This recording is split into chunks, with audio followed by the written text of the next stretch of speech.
Shalom, selamat malam, selamat bertemu kembali saudara kekasih di dalam nama Tuhan Yesus. Di dalam ibadah tengah minggu kita saat ini, terpujilah nama Tuhan yang boleh memberikan kita kesempatan dan waktu untuk boleh kembali bersekutu di dalam kuasa-Nya. Saudara kekasih, mari kita sembah namanya yang agung yang mulia dengan penyembahan kami berkumpul Tuhan.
Sudah berkumpul Bapa malam ini, haleluya. Kami berkumpul Tuhan di hadapan tahta-Mu,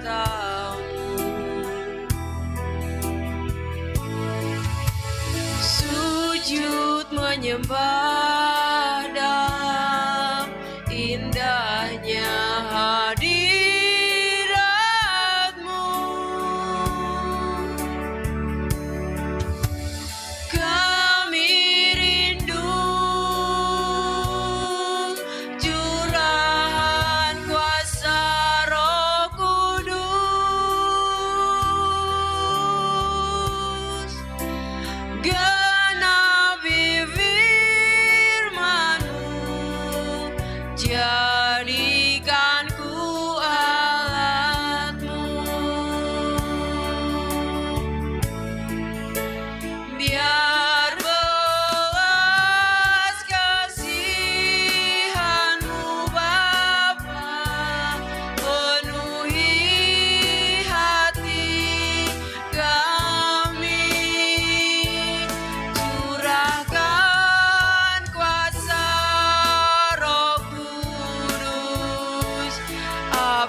haleluya Yesus, haleluya Roh Kudus. Tanpa kuasa-Mu, tanpa api kemuliaan-Mu ya Bapa, maka kami tidak akan bisa melangkahkan langkah kami, bahkan kami tidak tahu arah mana yang harus kami tuju. Tapi kami bersyukur ya Bapa yang baik jika Engkau senantiasa memberikan petunjuk itu kepada kami melalui perkataan-Mu, melalui sabda-Mu, melalui oh Bapa haleluya firman-Mu yang boleh senantiasa menjadi kekuatan bagi kami. Terima kasih Bapa, pada malam hari ini kami umat-Mu di GBC Baladewa boleh berkumpul bersatu hati di tempat kami masing-masing untuk datang menyembah, memuji, memuliakan nama-Mu. Karena kami tahu ya Bapa, di dalam kami datang menyembah Engkau, maka kami percaya kuasa-Mu yang hadir melawat kami semuanya dimanapun kami boleh mengikuti ibadah ini. Terima kasih Tuhan untuk kesempatan yang baik yang Tuhan kasih karuniakan kepada kami. Jika bukan karena kemurahan Bapa, kami tidak akan berada di hadapan-Mu saat ini. Maka biarlah kiranya pertolongan Roh-Mu yang menolong kami dari awal hingga selesainya ibadah ini Bapa, supaya bukan dengan kekuatan kami, tapi biarlah oleh pertolongan terang dari surga, semua hati kami diterangi, semua tempat di mana kami melakukan ibadah boleh dipenuhi oleh kemuliaan-Mu, sehingga oleh kemurahan-Mu Bapa, banyak orang boleh melihat anugerah-Mu, boleh merasakan kuasa-Mu yang bekerja melalui ibadah kami malam hari ini, dan banyaklah hati boleh dibawa bagi kerajaan-Mu. Terima kasih Bapa yang baik, penuhilah kiranya seluruh kehidupan umat-Mu yang boleh mengikuti ibadah ini, sehingga Bapa bukan lagi dengan kekuatan, bukan dengan kepikiran, tapi dengan kuasa Roh dari surga menolong kami, menguatkan kami, sehingga ke Tuhan kami tetap Bapa diberikan kekuatan baru, tetap diberikan pengajaran baru di dalam seluruh peribadatan kami. Terima kasih Bapa yang baik, biarlah juga Bapa Engkau menolong seluruh peralatan yang boleh kami gunakan di dalam pelayanan ini, sehingga ya Tuhan boleh memancarkan kuasa-Mu dan boleh mendukung pelayanan kami guna hormat kemuliaan bagi nama-Mu. Urapi hamba-Mu semuanya ya Tuhan, biarlah boleh kami mengandalkan kuasa-Mu saja, sehingga Tuhan nyatalah Engkau bekerja, Roh-Mu yang menolong kami. Pelayanan hamba-hamba-Mu pada malam ini adalah pelayanan yang menyenangkan hati-Mu. Terpuji nama-Mu Bapa yang hidup, dalam nama Tuhan Yesus kami datang menyembah-Mu di dalam roh dan kebenaran, dan akan memulai ibadah kami. Haleluya, amin. Terkasih dalam nama Tuhan Yesus, bila hari demi hari kita boleh merasakan sesuatu yang berat menimpa kepada kita, tapi jika kita berlari kepada Allah yang selalu melimpahkan kasih-Nya kepada anak-anaknya yang berharap kepadanya, maka biarlah itu menjadi ketetapan bagi kita di dalam seluruh penghidupan kita. Terlebih di dalam ibadah malam ini, kita angkat pujian yang menyatakan kasih dari surga memenuhi tempat ini.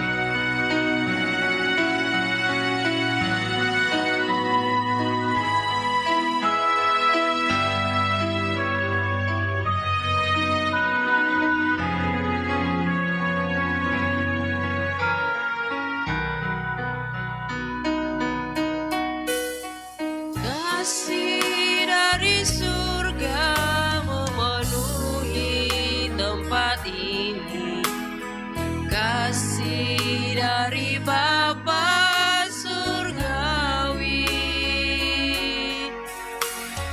kasih dari Yesus mengalir di hatiku, membuat damai di hidupku. Rasakan aliran kasih dari surga, alir kasih dari tempat tinggi,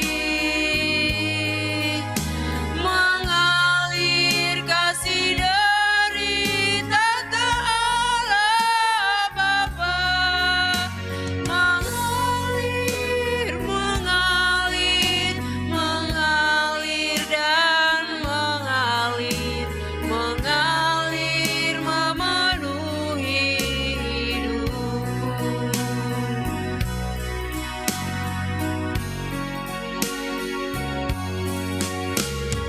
Kasih dari surga memenuhi tempat ini, kasih dari Bapa surgawi, kasih dari Yesus mengalir di hatiku, membuat damai di hidupku, mengalir kasih dari tempat tinggi, mengalir kasih dari tata Bapa, mengalir, mengalir, mengalir dan mengalir, mengalir memenuhi hidupku, mengalir kasih dari tempat tinggi, mengalir kasih dari kata Allah Bapa, mengalir, mengalir, mengalir dan mengalir, mengalir memenuhi hidupku,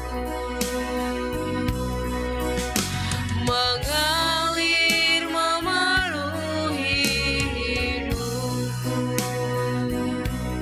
Haleluya. Saudara kasih, dalam nama Tuhan kita telah menerima lingkupan kasih yang daripada Bapa, dan itu yang membuat kita selalu rindu berada di dekat hadirat-Nya. Kita angkat pujian yang menyatakan seperti rusa rindu sungaimu.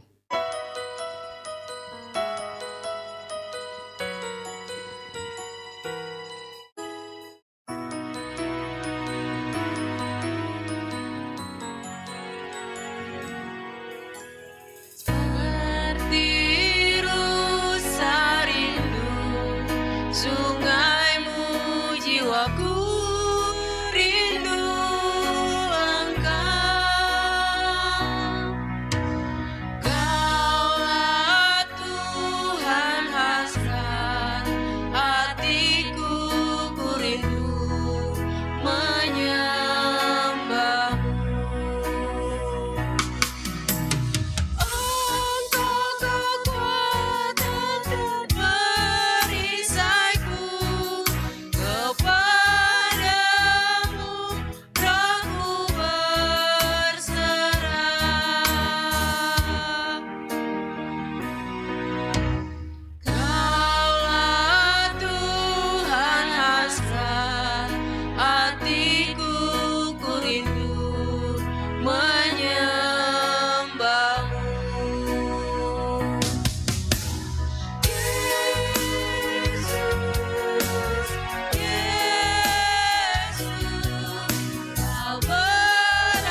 segalanya bagiku.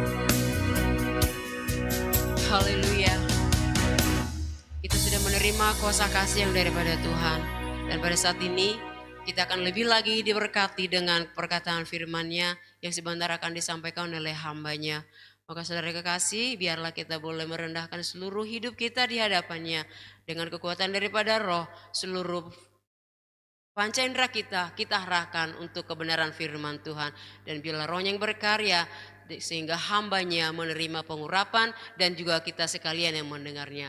Kita angkat penyembahan, kurasakan kasih-Mu Tuhan.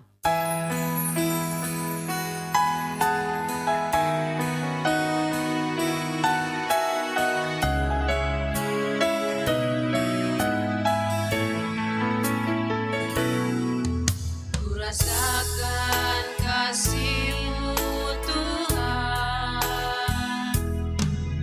kurasakan kuasa-Mu Yesus, kurasakan kasih kuasa Roh Kudus, kurasakan kehadiran-Mu, kurasakan kasih-Mu Tuhan, kurasakan kuasa-Mu Yesus, kurasakan kasih kuasa Roh Kudus, kurasakan kehadiran-Mu.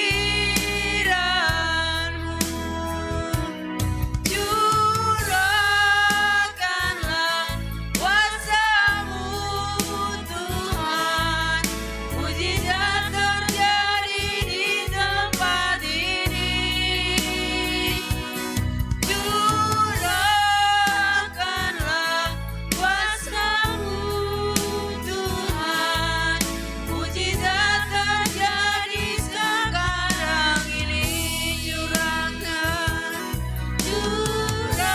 Curahkanlah kuasa-Mu Tuhan, mujizat terjadi di tempat ini. Curahkanlah kuasa-Mu Tuhan, mujizat terjadi sekarang ini. Mujizat terjadi sekarang ini. Haleluya. Terima kasih Bapa, terima kasih Yesus, terima kasih Roh Kudus. Kami telah menaikkan pujian penyembahan kami di hadapan-Mu. Kami tahu ya Bapa sangatlah tidak sempurna, tapi biarlah kuasa Roh-Mu yang menolong kepada kami dan boleh kami merasakan kehadiran-Mu di dalam seluruh penghidupan kami, di tempat kami boleh mengikuti ibadah ini. Biarlah ya Bapa kuasa itu yang menolong kami juga. Jika sebentar kami akan mendengarkan kebenaran firman-Mu, penuhi kami dengan urapan-Mu ya Bapa. Jamah hati kami supaya menjadi tanah yang subur, di mana firman-Mu boleh bertumbuh untuk menghasilkan buah-buah yang berkenan di hadapan-Mu. Lingkupilah ruangan tempat kami beribadah ya Bapa, sehingga segala rancangan kuasa kegelapan yang ingin mencuri kebenaran firman-Mu oleh kuasa terang-Mu yang hadir di dalam nama Tuhan Yesus sudah dihancurkan. Haleluya. Kebenaran-Mu nyata bagi kami semua yang mendengarkan firman-Mu. Bahkan Tuhan, tetangga-tetangga yang mendengarkan kami beribadah, bahkan kota tempat kami beribadah ya Bapa, boleh menerima berkat kebenaran firman-Mu, sehingga segala kuasa kegelapan, sehingga setiap hati yang masih tertawan oleh kuasa-kuasa si iblis, oleh kebenaran firman-Mu malam ini, mereka dimerdekakan, mereka Bapa dibawa untuk boleh mengenal kebenaran firman-Mu. Terberkatilah Bapa kami yang mendengarkan, terlebih hamba-Mu yang akan menyampaikan kepada kami. Kami percaya Tuhan sudah berkata-kata kepadanya terlebih dahulu, sehingga setiap perkataan yang diucapkan hamba-Mu bukan lagi dari kepikirannya sendiri, tapi dari wahyu yang daripada surga. Terpujilah nama-Mu Bapa, dalam nama Tuhan Yesus kami siapkan hati kami untuk menerima kebenaran firman-Mu. Terpujilah nama-Mu. Haleluya. Amin. Salam, Salam di dalam damai sejahtera Tuhan Yesus Kristus. Selamat kita bertemu kembali di dalam kebenaran Injil.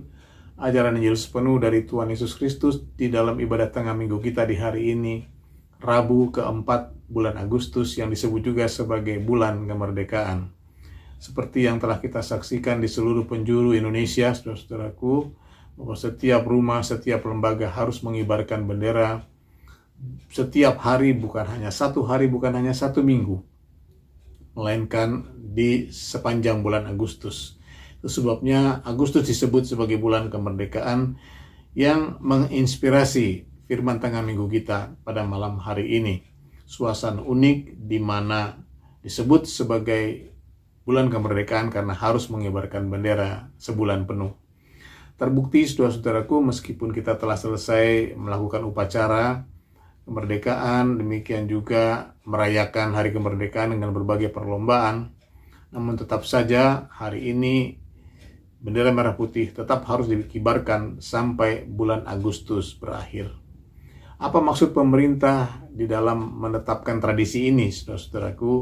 Tentu saja untuk menetapkan, saudara-saudaraku, di dalam hati dan sanubari bangsa Indonesia bahwa kita telah merdeka. Kemerdekaan yang bukan hanya sekedar upacara, saudara-saudaraku, melainkan benar-benar merdeka. Bagaimana dengan kita selaku umat tebusan Kristus, saudara-saudaraku? Adakah di dalam kehidupan kita selaku orang Kristen sehari-hari terdapat juga tradisi seperti itu, saudara-saudaraku? Apakah kita harus juga mengibarkan bendera kekristenan kita, bendera kerajaan surga setiap hari, untuk menyatakan kemerdekaan kita? Apa kata firman Allah tentang hal itu? Saudaraku, pada malam hari yang berbahagia ini, firman Tuhan akan menyatakan kebenarannya, yaitu menerangkan kebenaran Injilnya dengan ajaran Injil sepenuh yang berdasarkan para rasul dan para nabi, dengan Kristus Yesus sebagai batu penjuru. Sekali lagi, dengan ajaran Injil sepenuh yang berdasarkan para rasul dan para nabi, dengan Kristus Yesus sebagai batu penjuru. Tema firman Tuhan di hari ini mengambil judul Yehovah Nissi. Yehovah Nissi itu bahasa Ibrani yang kalau diterjemahkan dalam bahasa Indonesia, Tuhanlah panji-panjiku. Panji artinya bendera atau lambang kenegaraan yang apabila dikibarkan, saudaraku, menyatakan kedaulatan dan kemerdekaan.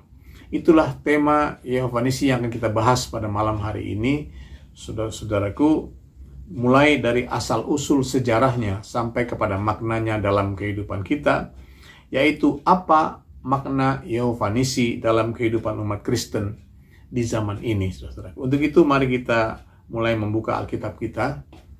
Kita akan sama-sama membaca ayatnya dari kitab Keluaran pasal 17. Keluaran pasal 17, kita baca ayat 10 sampai 16. Lalu Yosua melakukan seperti yang dikatakan Musa kepadanya dan berperang melawan orang Amalek. Tetapi Musa, Harun dan Hur telah naik ke puncak bukit. Dan terjadilah apabila Musa mengangkat tangannya, lebih kuatlah Israel, tetapi apabila ia menurunkan tangannya, lebih kuatlah Amalek. Maka penatlah tangan Musa, sebab itu mereka mengambil sebuah batu, diletakkannya di bawahnya supaya ia duduk di atasnya.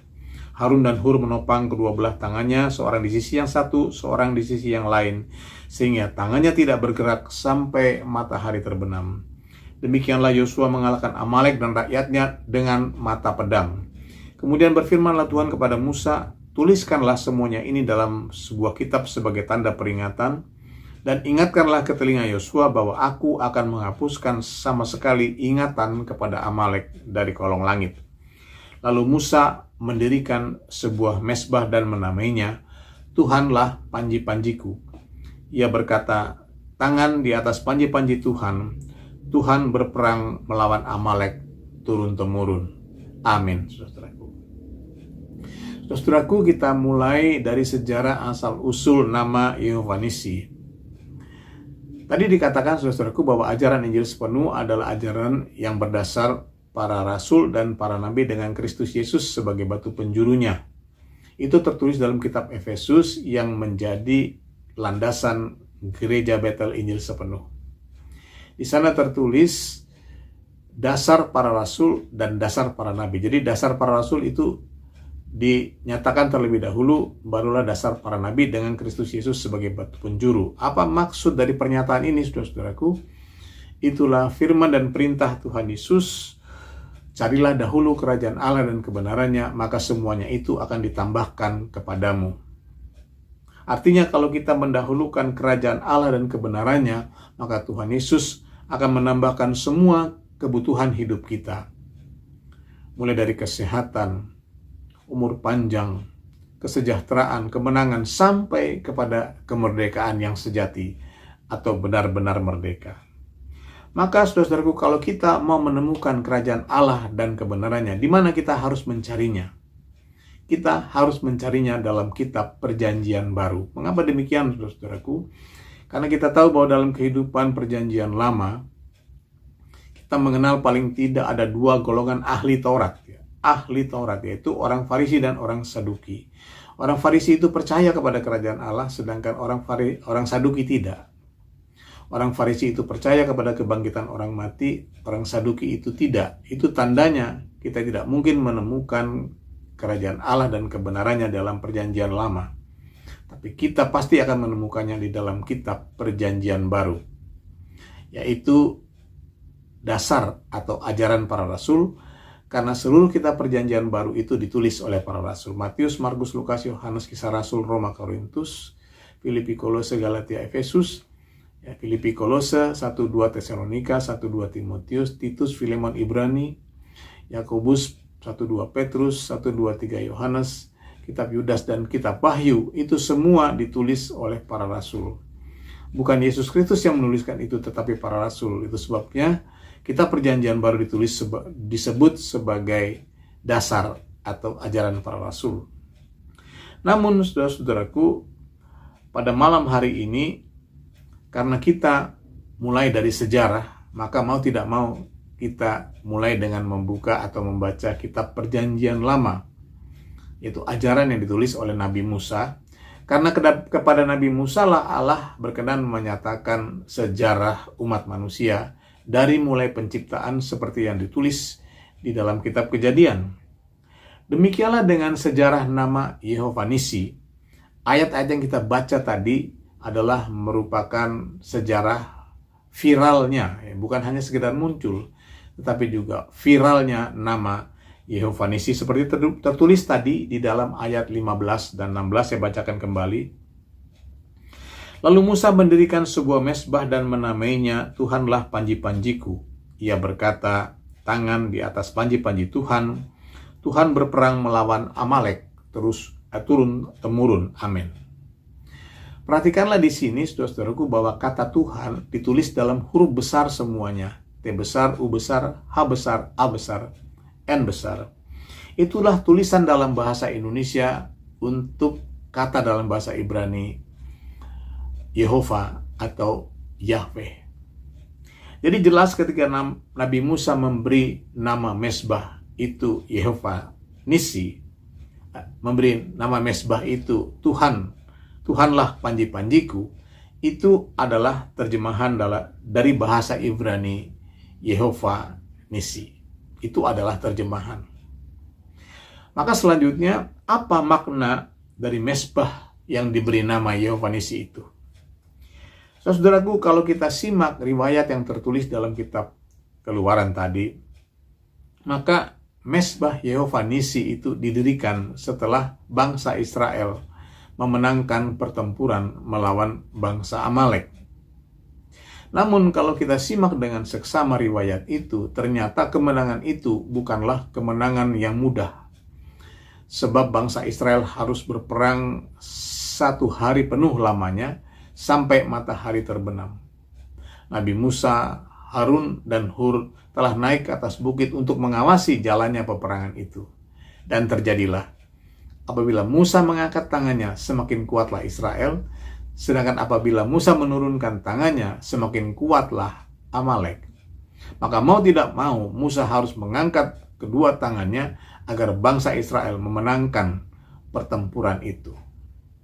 Dapat dipastikan tidak sampai 1 atau 2 jam akan penatlah tangan Musa sehingga Harun dan Hur itu mendudukan Musa di atas sebuah batu dan menopang tangan Musa, satu di sebelah kiri, satu di sebelah kanan, agar tangan Musa terus-menerus terangkat. Dapat dibayangkan, saudara-saudaraku, betapa lelahnya ketiga orang itu, baik Musa yang tangannya terangkat maupun Harun dan Hur yang menopang kedua tangan itu. Sepanjang hari, sampai matahari terbenam, sampai Amalek dikalahkan. Jadi saudara-saudaraku, itu bukanlah peperangan yang mudah bagi bangsa Israel. Mengapa demikian, saudara-saudaraku? Pertama, karena bangsa Israel adalah bangsa yang lebih kuat dari bangsa Israel. Mereka sudah lebih dahulu berpengalaman soal berperang, karena sebagai bangsa, Amalek itu, saudara-saudaraku, telah lama berdiri jauh sebelum Israel, bangsa Israel berdiri.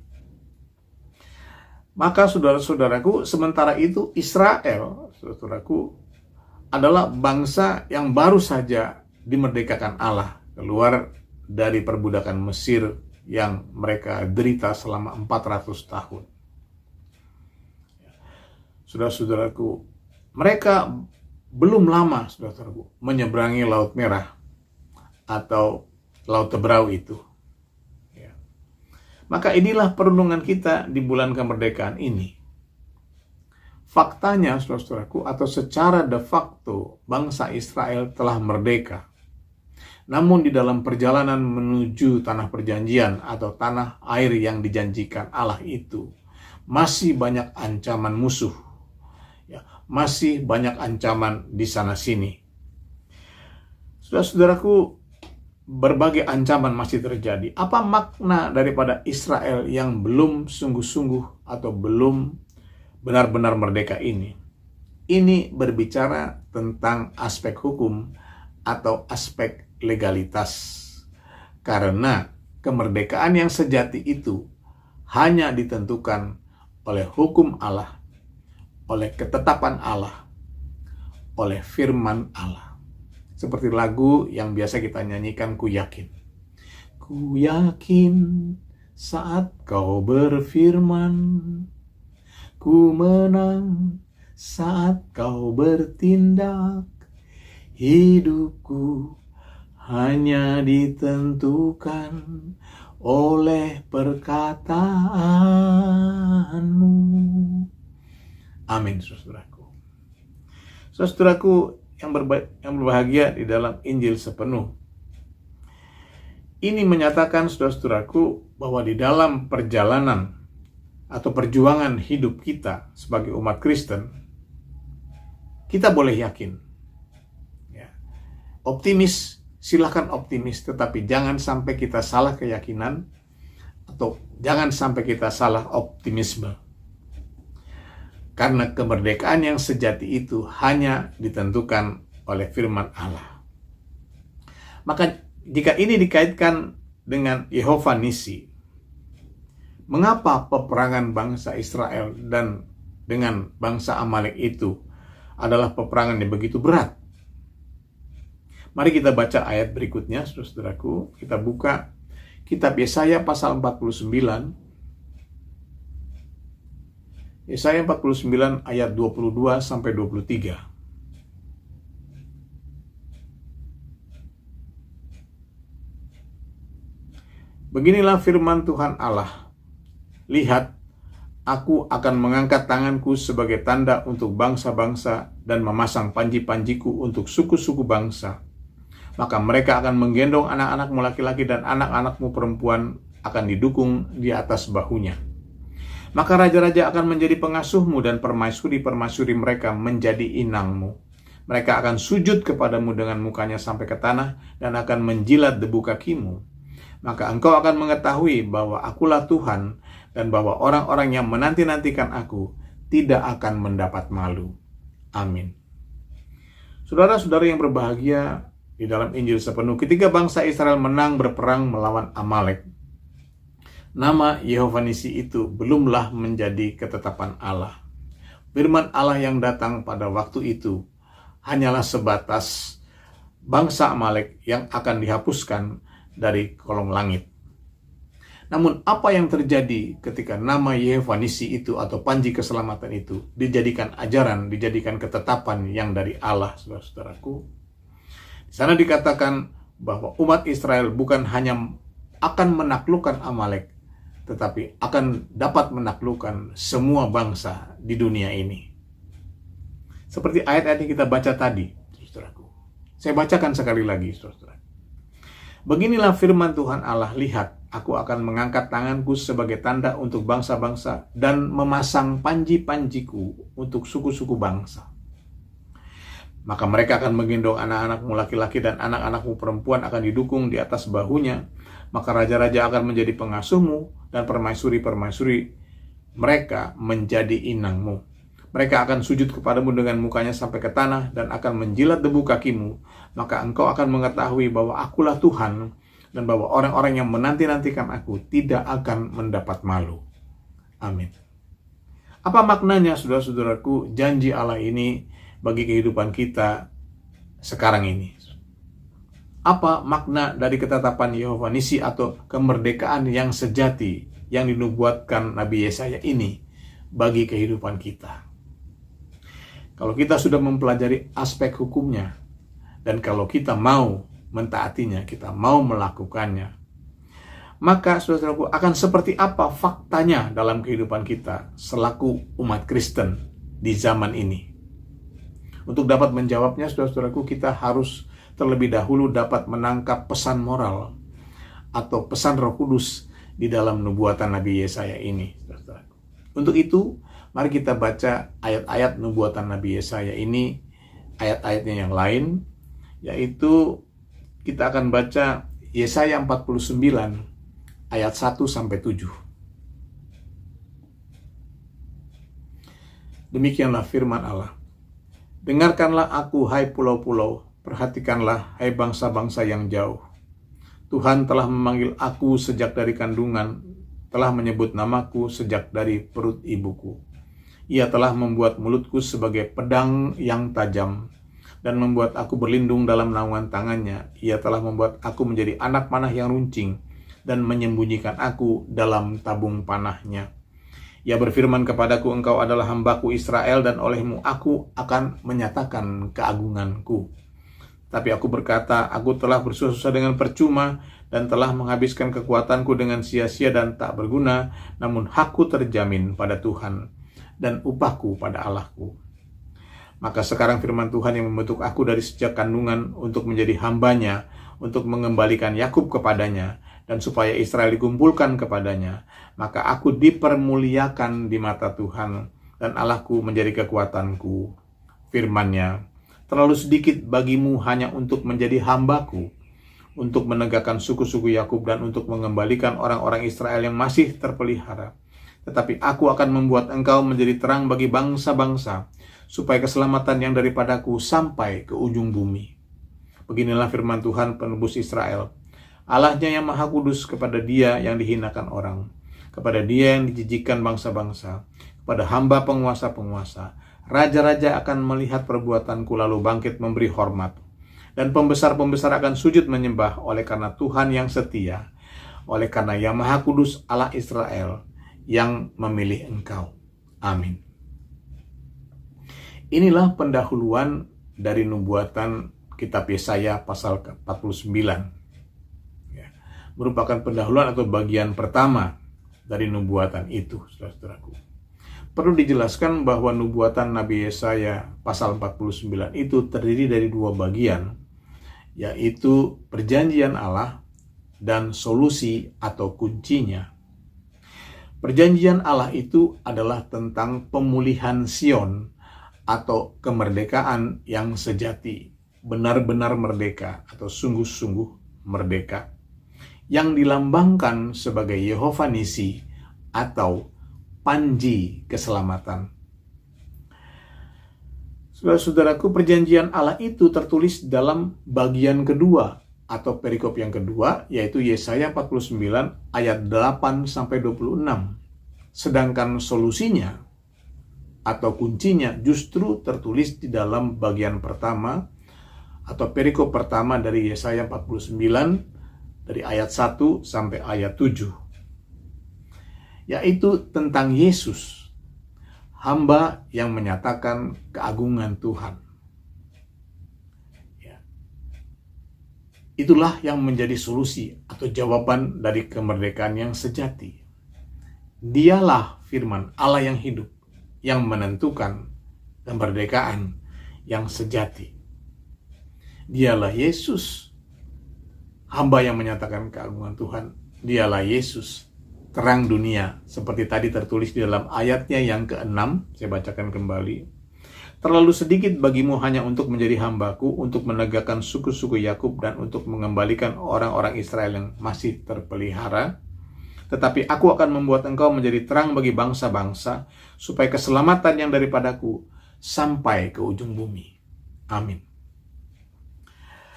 Apa kesimpulan kita tentang firman tengah minggu di bulan kemerdekaan ini, saudara-saudaraku? Ternyata di dalam momentum bulan kemerdekaan ini, kita diingatkan kembali dengan peringatan-peringatan Allah yang sudah disampaikan dari sejak awal tahun, yang bersumber dari tema sidang Majelis Besar GBIS, yaitu hamba yang menyatakan keagungan Tuhan di tengah perubahan, yang mengutip firman Allah dari ayat yang ketiga.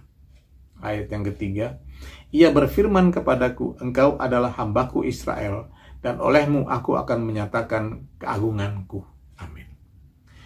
Kita sudah sampai kepada kesimpulan ya, dari pelajaran kita awal tahun sampai bulan kemerdekaan ini, saudara-saudaraku, bahwa tema sidang majelis besar itu adalah merupakan firman Allah yang mengingatkan kepada kita selaku umat Kristen agar kita tetap berjaga dan waspada dalam menghadapi dinamika perubahan dunia yang sangat cepat ini. Yaitu bagaimana caranya agar kita tetap merdeka, agar kita benar-benar merdeka di tengah dinamika perubahan dunia, baik perubahan alam, saudaraku, yang disebut sebagai climate change atau global warming, ya. Bumi yang semakin panas, air laut yang semakin tinggi, yang mengancam peradaban manusia di masa yang akan datang. Termasuk di dalamnya, saudara-saudaraku, pandemi COVID-19 yang baru saja berlalu. Itu adalah merupakan dinamika perubahan alam. Saudaraku, walaupun pandemi COVID-19 sudah berlalu, namun ia meninggalkan banyak luka-luka yang mendalam. Apakah itu, saudaraku? Kemiskinan di dunia yang semakin meningkat. Kalau dulu, saudaraku, angka kemiskinan itu paling banyak di negara-negara menengah ke bawah. Tapi sekarang di seluruh dunia, angka kemiskinan sudah tinggi, saudaraku. Dapat saudara periksa di media sosial itu, ya. Bahasa Inggrisnya poverty, ya. Memang dalam bahasa Inggris itu disiarkan. Poverty, ya, di Inggris, ya. Kemiskinan di Inggris, kemiskinan di Amerika, di Italia, orang-orang mengantri makanan. Akibat, saudara-saudaraku, pengangguran, PHK, dan perusahaan-perusahaan yang gulung tikar selama pandemi. Ya, kita sudah tahu itu semua. Yang diperparah, saudara-saudaraku, dengan dinamika perubahan yang kedua, yaitu perubahan geopolitik. Itulah yang terjadi sekarang, perang antara Rusia dan Ukraina, yang memperburuk keadaan dunia. Dan akhirnya puncaknya, saudara-saudaraku, adalah krisis ekonomi dunia, perubahan ekonomi dunia yang menuju kepada krisis atau resesi. Akibat daripada dua perubahan sebelumnya itu. Nah, apa kata nubuatan Nabi Yesaya tentang perubahan itu? Ya, tertulis di dalam Yesaya 60 ayat 1-3. Bangkitlah, menjadi teranglah, sebab terangmu datang, kemuliaan Tuhan, dan kemuliaan Tuhan terbit atasmu. Sebab sesungguhnya kegelapan menutupi bumi. Nah, ini dia. Kegelapan menutupi bumi, dan kekelaman menutupi bangsa-bangsa. Tetapi terang Tuhan terbit atasmu, dan kemuliaannya menjadi nyata atasmu. Bangsa-bangsa berduyun-duyun datang kepada terang-Mu dan raja-raja kepada cahaya yang terbit bagi-Mu.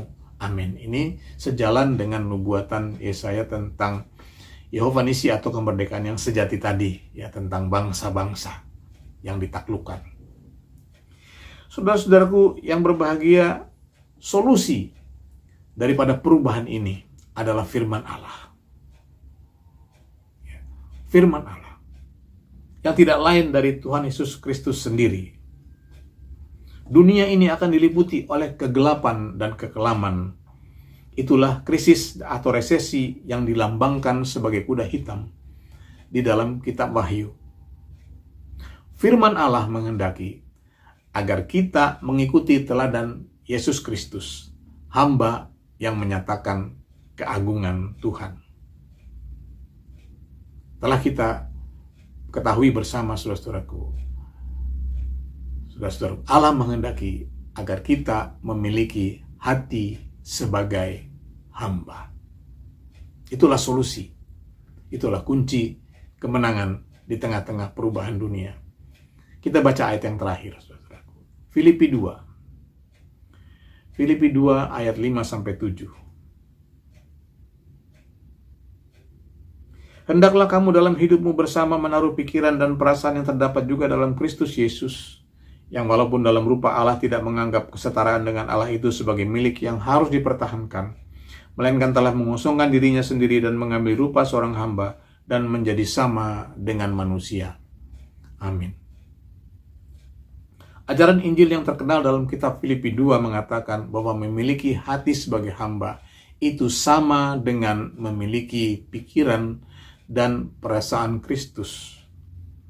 Maka jika ini dilambangkan sebagai Yehova Nisi atau panji keselamatan, panji yang berkibar itu adalah pribadi Kristus yang nampak dan terpancar dalam kehidupan umat Kristen. Yaitu kepribadian yang lahir dari pikiran dan perasaan Kristus. Itulah panji keselamatan yang berkibar dalam kehidupan setiap hari. Sehingga meskipun bangsa-bangsa berjalan di dalam kegelapan, berjalan di dalam kekelaman, saudara, umat yang memiliki hati sebagai hamba akan tetap berjalan di dalam terang dan menyatakan keagungan Tuhan di tengah perubahan dunia. Hanya ada satu cara kita dapat memiliki pikiran dan perasaan Kristus, yaitu menjadi murid-murid Tuhan Yesus.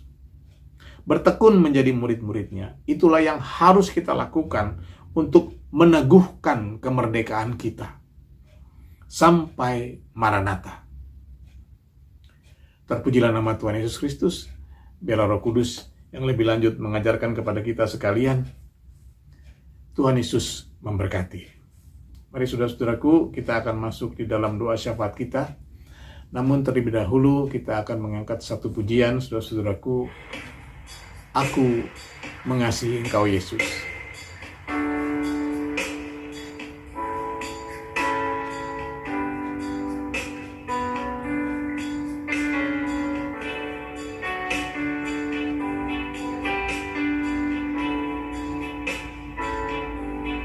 Aku mengasihi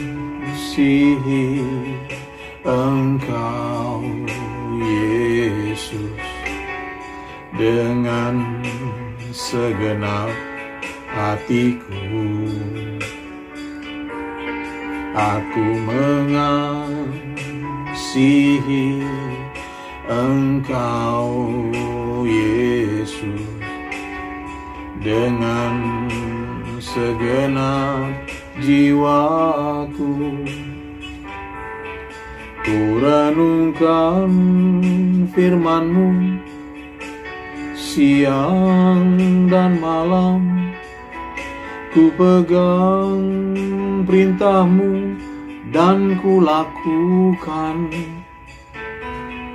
Engkau tahu ya Tuhan, tujuan hidupku hanyalah untuk menyenangkan hati-Mu. Sekali lagi, saudara. Aku mengasihi Engkau Yesus dengan segenap hatiku. Aku mengasihi Engkau Yesus dengan segenap jiwaku.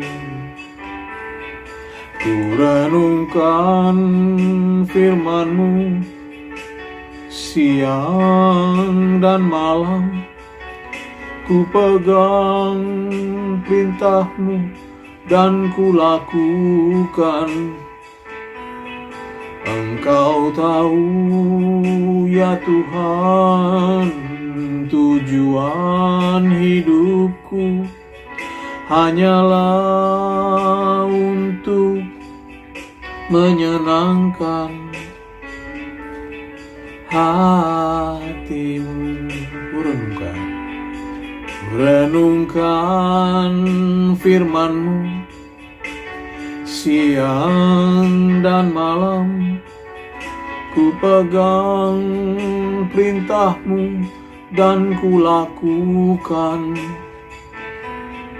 Engkau tahu ya Tuhan, tujuan hidupku hanyalah untuk menyenangkan hati-Mu. Kita masuk di dalam doa syafaat.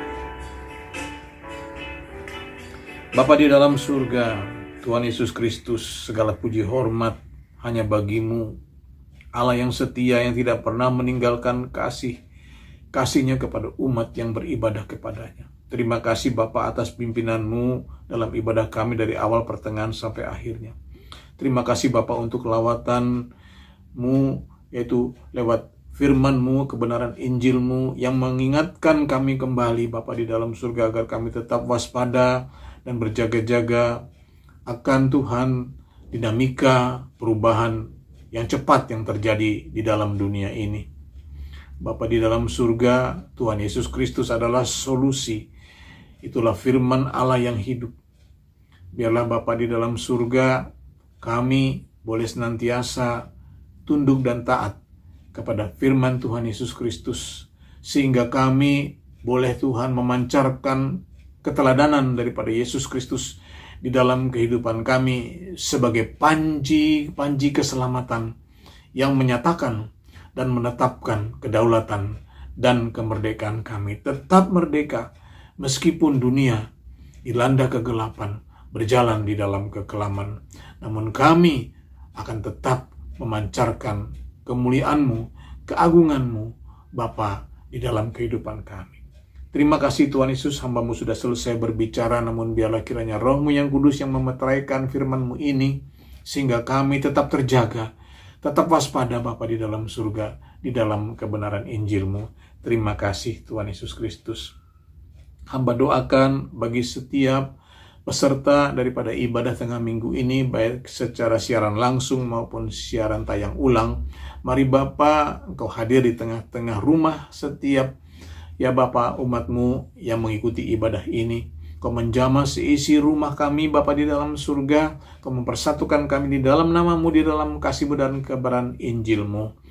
Tak lupa pancarkanlah kiranya kemuliaan-Mu, hadirat-Mu itu kepada tetangga-tetangga kami di sekeliling Bapa di dalam surga, agar mereka boleh melihat kasih-Mu nyata, kuasa-Mu nyata, Tuhan Yesus Kristus, perjanjian-Mu nyata di dalam kehidupan kami, menjadi satu kesaksian yang hidup untuk membawa jiwa-jiwa datang kepadamu.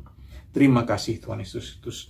Kami bawakan Tuhan, kami doakan gereja kami, GBIS Jalan Baladewa, biarlah kiranya Engkau, kuat kuasa-Mu yang menjagai dan memagari gereja-Mu, melindungi daripada segala yang jahat. Orang-orang jahat, roh-roh jahat, ajaran-ajaran sesat. Biarlah kiranya hadirat-Mu senantiasa hadir, senantiasa ada di dalam setiap jam-jam ibadah. Kami bawakan Tuhan buat pimpinan-Mu untuk ibadah anak tengah minggu besok. ibadah kaum wanita dilanjutkan dengan ibadah kaum muda hari Sabtu. Demikian juga terlebih ibadah raya atau sabat kami yang dilanjutkan dengan ibadah sekolah minggu dan ibadah kaum pria. Bapa di dalam surga, Kau mengurapi setiap hamba-hambamu yang terlibat di dalam pelayanan itu. Ya Bapa, agar mereka boleh menguduskan dirinya, mempersiapkan dirinya untuk memberikan pelayanan yang terbaik, guna kepujian, hormat, kemuliaan bagi nama Tuhan Yesus Kristus. Haleluya. Pulihkanlah gerejamu Tuhan, Gereja Betel Injil Sepenuh, dalam Baladewa juga GBIS Jakarta, GBS se-Indonesia. Kirimkanlah pekerja-pekerjamu untuk melengkapi anggota-anggota tubuhmu, sehingga Gereja Betel Injil Sepenuh semakin berakar, bertumbuh dan berbuah-buah, memancarkan kemuliaan-Mu dan memancarkan kebenaran Injil-Mu. Oh Bapa, oleh karena itu terangilah hati setiap jemaat-Mu, hamba-hamba-Mu, juga pengurus-pengurus Gereja Betel Injil Sepenuh untuk dapat melihat ajaran Injil Sepenuh-Mu sebagai ajaran keselamatan yang sempurna daripada-Mu. Persatukanlah kami sehati sepikir dalam Injil Sepenuh-Mu. Terima kasih Tuhan Yesus Kristus. Kami bawakan bagi sidang jemaat-Mu di dalam pergumulannya. Biarlah kiranya Tuhan Engkau menurunkan kasih-Mu, Engkau membela pergumulan umat-Mu, mereka yang bergumul Tuhan atas tubuhnya yang sakit. Mari Tuhan dengan kuasa di dalam nama Tuhan Yesus Kau berikan kesembuhan di malam hari ini.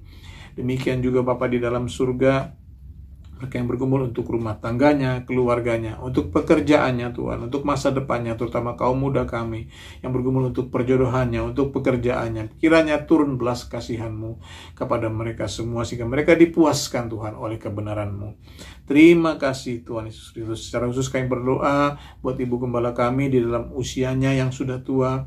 Biarlah ia tetap Tuhan berbahagia, sejahtera Tuhan, dan damai Tuhan di dalam gendongan-Mu, menikmati kasih sayang-Mu dan urapan-Mu untuk terus dan terus-menerus Tuhan dapat memberitakan Injil-Mu setiap pagi. Terima kasih Tuhan Yesus Kristus. Akhirnya kami berdoa bagi bangsa negara kami Indonesia ini, ya Tuhan lindungilah Tuhan, luputkanlah dari berbagai bencana dan tulah-tulah di akhir zaman.